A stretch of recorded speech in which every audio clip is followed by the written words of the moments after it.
Hi, I'm Jeff. Imagine stepping into a taxi late at night, expecting safety and routine, only to realize the very person behind the wheel is hiding the darkest of secrets. Today, we're exploring the chilling story of a taxi driver who became a serial predator, exploiting the trust of his passengers while moving undetected through the city. Stay with me, because what comes next reveals not only the crimes themselves, but also the psychology of how predators weaponize familiarity and routine. Taxi drivers have long been symbols of urban reliability. They're woven into the fabric of everyday life, taking children to school, workers to their jobs, and travelers to airports. That very familiarity creates comfort. But here's the unexpected truth. Predators thrive when they can hide in plain sight, and few roles provide as much anonymity and access as a driver picking up strangers each night. The very moment a passenger closed the door, they were placing their lives entirely in someone else's control. But how could someone exploit that so repeatedly without being stopped? The psychology behind it is chilling. Criminologists describe this as the mask of normalcy. Offenders like this taxi driver blend so seamlessly into everyday roles that their behavior doesn't raise suspicion. The uniform, the license plate, the steady job, these all function as props in a carefully maintained illusion. You probably haven't heard this part before, but many offenders study their environments, learning exactly how much they can get away with before anyone notices. So what kind of personality drives this level of deception? Experts often point to psychopathy, a blend of charm, manipulation, and lack of remorse. The offender might joke with passengers, share local news, and even offer reassuring small talk, all while plotting control. Victims, in turn, drop their guard because everything feels ordinary. It's what psychologists call situational blindness. When you expect normal, you fail to notice danger right in front of you. But here's why it really matters. This blind spot doesn't just apply to passengers. It extended to law enforcement too. In many of these cases, complaints trickled in over time, but they were dismissed as isolated or exaggerated. Investigators faced a paradox.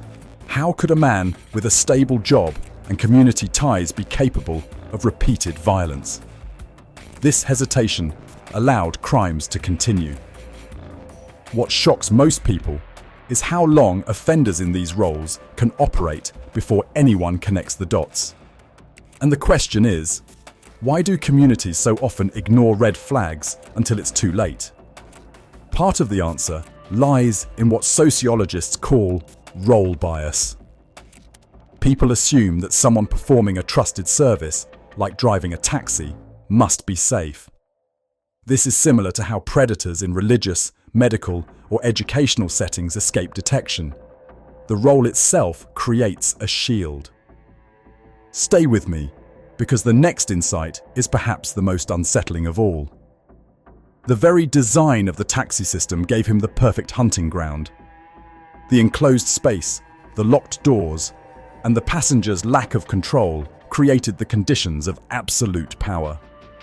Once the ride began, the victim's world shrank to a small moving cell with the predator in full command.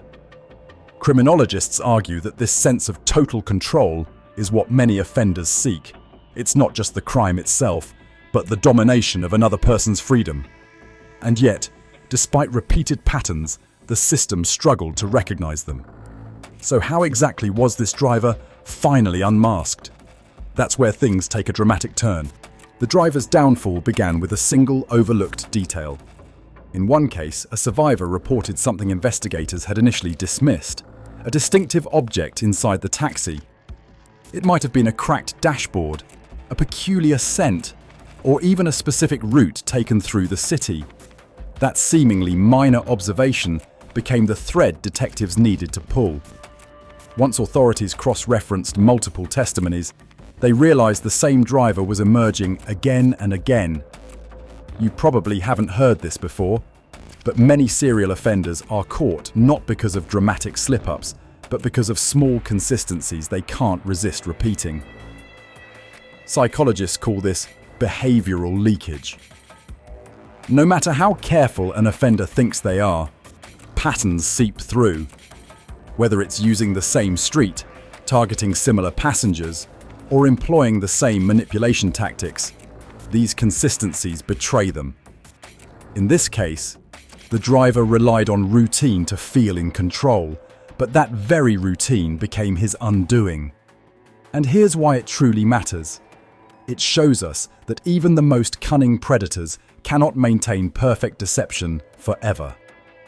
As detectives dug deeper, forensic psychology added another layer. Profilers noted his combination of superficial charm and lack of empathy, traits strongly aligned with psychopathy. He could act polite and even friendly to gain trust, but once behind closed doors, that mask slipped away. The dual identity, charming driver versus calculating predator, wasn't just coincidence. It was a psychological strategy, perfected over years. But here's the twist. While his crimes were horrifying, his need for recognition ultimately exposed him.